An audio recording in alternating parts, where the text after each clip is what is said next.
সব সেক্টরে বৈষম্য মুক্ত করতে হবে এবং আমাদের আসলে একটা স্বৈরাচারী সরকার যখন থাকে দীর্ঘ বছর, তখন সে তার আশেপাশে না একটা নেক্সাস করে, সেই নেক্সাসগুলোর উপর ভর করে কিন্তু সে থাকে। এখন আমাদের ওই নেক্সাসগুলো একটা একটা ঠিক করতে হবে, এছাড়া এর আগে আমার পুরো রাষ্ট্র ঠিক হবে না। এবং যেটা এখানে সবাই বলেছে যে এই জন্য আমার অন্তর্বর্তীকালীন সরকারকে যথেষ্ট সময় দিতে হবে। এবং এখানে সময় চাওয়া হয়েছে, তার মানে এই নয় যে আমি তাকে শুধু সময় দিব, সে আমার মানুষের কথা শুনবে না। আমি আমার দাবিগুলোও করব এবং তাকে সেখানে বিবেচনাও করতে হবে এবং আমার কথাগুলো শুনতেও হবে। এছাড়া আমার কাছে বিশেষ করে যেটা মনে হয় যে আমাদের বিচার বিভাগটা ঠিক করতে হবে, সুবিচার নিশ্চিত করতে হবে, দুর্নীতি দূর করতে হবে। আমার যদি সুবিচারটা নিশ্চিত করা যায় তাহলে আমার অনেকটা সেক্টর একদম ঠিক হয়ে যাবে। যেমন ধরেন আমার ভিসি আজকে সে শুধু পদত্যাগ করে বের হয়ে গেল, অথচ 15 তারিখে আমাদেরকে মারা হলো এবং বাইরে এসে তারা ক্যামেরার সামনে বলল যে আজকে আমি রাজাকার তাড়িয়ে দেব ক্যাম্পাস থেকে। ওই ফুটেজ তো সবার কাছে আছে।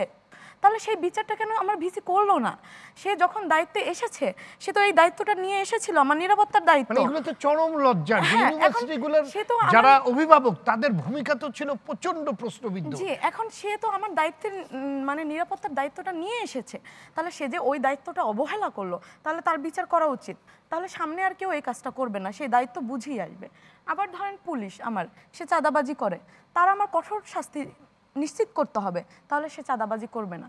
মানে আমার প্রতিটা সেক্টরে যে যখন দায়িত্বে আসে তাকে ওই দায়িত্বটা মেনে নিয়ে ওই দায়িত্বটা বুঝে শুনিয়ে আসতে হবে এবং সে যদি তার দায়িত্বে অপারগতা করে তো এটা তো বলার অপেক্ষা রাখে যে প্রতিটা সেক্টরকে ঢেলে সাজাতে হবে। হ্যাঁ, অবশ্যই। আমরা যেটা বলে আসছি যে আমরা এখানে রাষ্ট্র সংস্কার করছি, আমাদের রাষ্ট্রের সংস্কার কাজ চলছে, তাহলে তো আমরা অবশ্যই ঢেলে সাজাতে হবে এবং সেটা প্রতিটি সেক্টরে সাজাতে হবে। আপনি দেখেন আমাদের প্রধান বিচারপতি যখন উনি ছিলেন ক্ষমতায় তখন আমাদেরকে গুলি করা হচ্ছে, দিনের পর দিন পাখির মতো মানুষ মারা হয়েছে।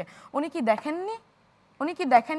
তখন কিন্তু হাইকোর্টে রিট করা হয়েছিল যে গুলি চালানো বন্ধ করার জন্য, উনি ওটা কিভাবে খারিজ করে দিল।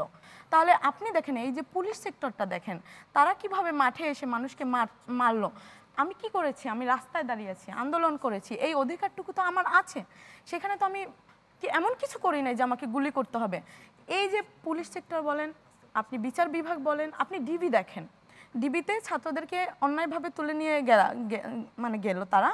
তারপর আমাদের একদল শিক্ষক গেল তাদের সাথে দেখা করতে, সেই শিক্ষকদের সাথে উনি দেখা পর্যন্ত করলো না। ওনারা একদল শিক্ষককে এতটুকু সম্মান দেয়। এই যে অডাসিটি, এই যে ক্ষমতা উনি কোথা থেকে পেল? আমি কয়েকটা সেক্টরের উদাহরণ দিলাম, আমার কিন্তু রাষ্ট্রের প্রত্যেকটা সেক্টরে এটা হয়ে গেছে। আপনি দেখেন যে আমার শিক্ষকরা, আপনারা যেটা বলেন যে শিক্ষকদের পাওয়া যায়নি, কেন পাওয়া যায়নি? ওখানেও এটা আছে। কারণ 15 বছর যখন সে থেকেছে, যখন তারা এসেছে তারা একটা সাহায্য নিয়ে অনেকে আসতে হয়েছে। এছাড়াও যারা সাহায্য ছাড়া এসেছে তারা একটা ভীত সন্ত্রস্ত অবস্থায় ছিল যে আমি কিছু বললে হয়তো আমাকে আবার ওই যে নিয়ে যাওয়া হবে আয়না ঘরে, আমার চাকরিটা হয়তো চলে যাবে।